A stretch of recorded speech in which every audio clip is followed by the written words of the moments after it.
Saya punya banyak arsip video tentang DC Kredivo yang sedang menagih ke rumah, namun endingnya mengejutkan.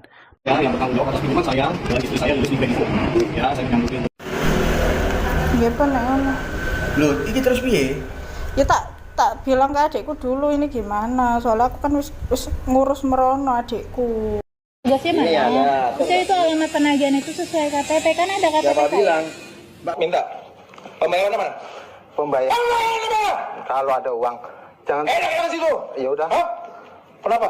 Ini dari Kredivo ya. Iya, saya dari Kredivo. Kenapa? Begini endingnya.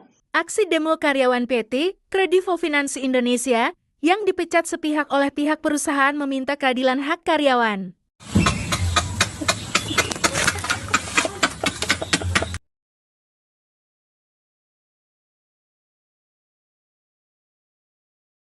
Pelajaran buat para DC. Segalak-galaknya Anda menagih. Sebesar apapun resiko yang Anda hadapi, dihakimi masa. Perusahaan akan mecat Anda jika Anda sudah tidak diperlukan lagi. Tidak ada satupun perusahaan yang ingin memiliki karyawan preman.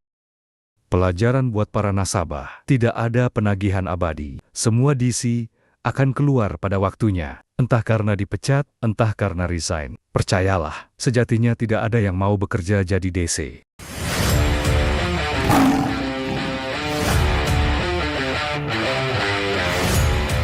Halo semuanya, kembali lagi di channel Raja Galba ya. Nah, di video kali ini saya ingin bertanya kepada Anda, siapa yang gagal bayar di Shopee, S-Pinjam maupun SPayLater?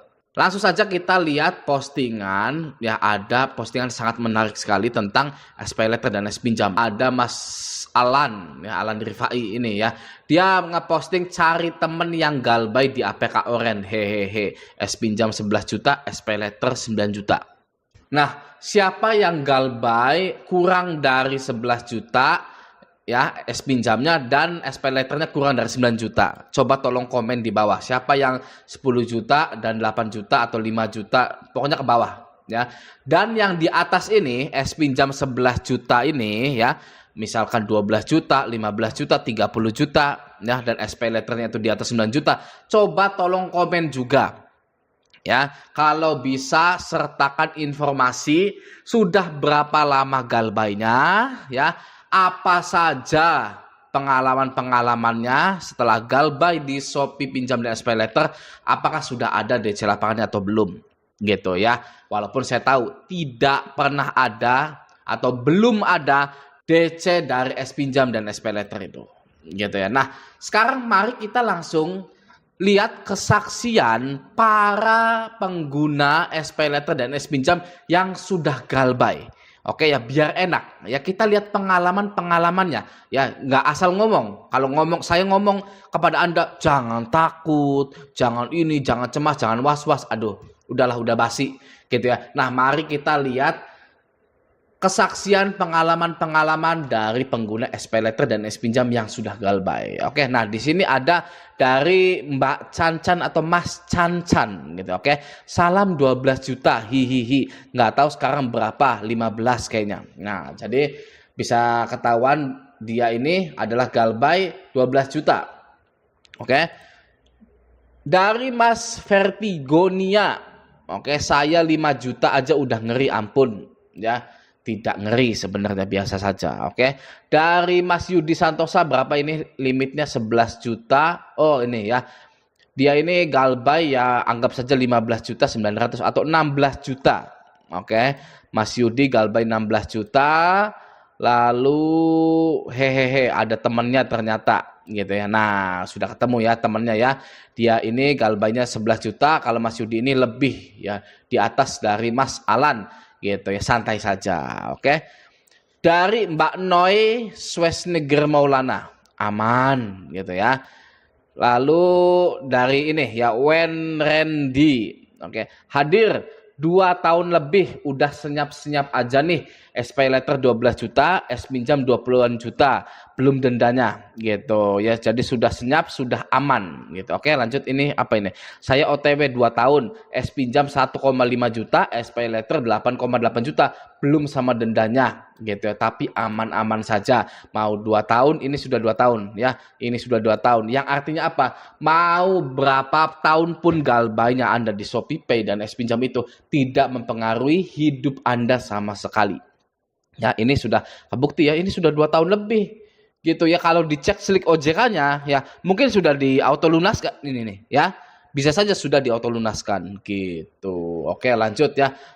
Dari Mas Safiolaz, aman itu Bang galbay segitu ya? Aman saja, cuma WA keluar kondar gitu kan ya. Nah, keluar kondar setelah berapa bulan Bang? Setelah 3 bulan baru keluar kondar.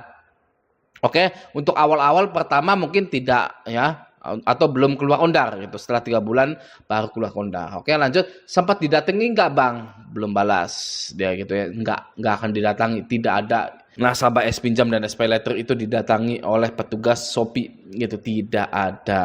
Oke ya. Jadi cuma WA keluar kondar saja. Coba hubungi kondar Anda yang Anda daftarkan di es pinjam dan es pay letter. Bilang nggak kenal dengan saya kalau ada yang menanyakan saya. Sudah beres. Oke, lanjut ya. Saya es pinjam 11 juta, pay letter 5 juta, oke? Spill dong yang udah lewat dari setahun galbainya gitu ya. Aku Mas, lewat sudah. Apakah masih aman? Aman aja. Oke, lanjut. Saya dari 9 juta sekarang sudah 19 juta. Ngeri gitu kan ya. Nah, bunganya emang WOW ya. Jadi begini ya. Prinsipnya pinjol itu lemah. Oke ya, karena tidak ada agunannya. Beda dengan leasing dan bank. Kalau leasing dan bank, kita menaruhkan BPKB kepemilikan itu di bank tersebut. Ya, leasing juga sama. Nah, kalau pinjol tidak ada sama sekali. Jadi bisa dikatakan pinjol itu tidak punya kekuatan untuk menagih Anda. Nah, jika pinjol itu tidak punya kekuatan dalam menagih Anda, maka mereka akan memberlakukan hal-hal agar nasabahnya itu segera membayar. Contohnya apa? Contohnya adalah potongan keringanan denda hingga 100%. Gitu ya. Misalkan ini ya, dari 9 juta sekarang sudah 19 juta. Gitu ya. Di aplikasinya memang 19 juta. Kalau kita lihat di aplikasinya. Tapi kalau kita telepon ya, atau kita itu ditelepon oleh pihak Shopee ya, pasti nasabah ini yang udah galbay lama ini ditawari penghapusan denda 100%, saya jamin. Gitu ya. Itu bagi orang yang mau bayar. Kalau saya tidak peduli sama sekali, mau ditawari 100%, ditawari 200% ya, terserah. Mau diauto lunaskan juga terserah ya. Saya mau meneliti, saya adalah Profesor Galbay dan Raja Galbay juga. Saya mau meneliti apa yang akan terjadi pada hutang-hutang saya ketika saya itu tidak bayar sama sekali selama bertahun-tahun. Gitu. Oke, lanjut. Ya, saya es pinjam sama es pay letter total 35 juta, biasa saja. Di sini loss udah setahun lebih. Saya es pay letter 11 juta, es pinjam 10 juta. 3 bulan dinonaktifkan, apa bisa aktif lagi nggak ya? Mau ngapain ya? Diaktifin lagi mau ngapain gitu. Oke, lanjut. Absen udah setahun, galbay 10 juta. Selamat diteror, entah adem-ademnya 2 bulanan gitu ya. Saya galbay keduanya udah ada 1 tahunan. APK ku udah nggak bisa dipakai, tak logout juga nggak bisa masuk, masih ada uang 5 juta, hela wispie. Nah, tidak ada kesaksian di sini ya, didatangi oleh DC lapangan. Gitu ya, semuanya mengatakan aman ya, ini aman. Oke, hadir 2 tahun, senyap-senyap saja, tidak ada gonjang-ganjing, tidak ada yang ngetok-ngetok rumah mengatasnamakan Shopee, tidak ada ya. Ini untuk yang posting juga aman saja, cuma WA keluar kondar, sudah tidak didatangi oleh DC lapangan. Begitu ya. Jadi bagi Anda yang galbay-galbay di Shopee ini ya, jangan takut. Resiko dari gagal bayar terberat itu adalah masuk slik OJK. Ya. Masuk slik OJK akan terasa berat jika Anda belum punya kredit perumahan misalkan. Ya, itu terasa berat ya. Aduh, nggak bisa KPR nih subsidi gara-gara pinjol, itu terasa berat ya. Oke, semoga video ini bermanfaat. Sampai jumpa di video selanjutnya.